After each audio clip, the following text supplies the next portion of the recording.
Saudaraku, Melda Savitri kini hidup bergelimang rezeki setelah perceraiannya dengan sang suami yang baru saja lolos sebagai P3K.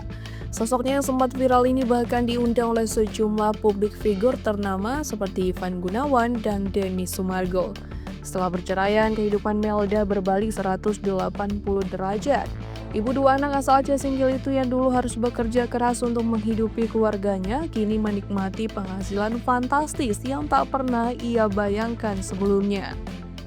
Kesuksesan Melda dimulai ketika ia bergabung dalam proyek bisnis besar milik influencer dan pengusaha asal Aceh, Sheila Saukia. Ia menjadi bagian dari live project Sheila Saukia atau SS Project yang berlangsung sejak 26 Oktober hingga 1 November 2025. Dalam unggahan di akun Instagram Sheila Saukia pada Minggu 2 November 2025, terungkap bahwa Melda berhasil meraup pendapatan sementara sebesar 233 juta rupiah hanya dalam waktu sepekan. Berikut rincian penghasilannya dalam beberapa sesi live shopping.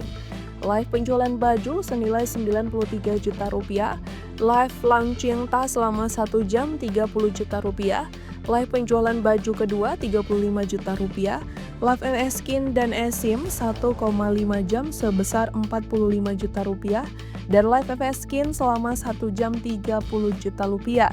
Dan jika ditotalkan sementara mencapai 233 juta rupiah.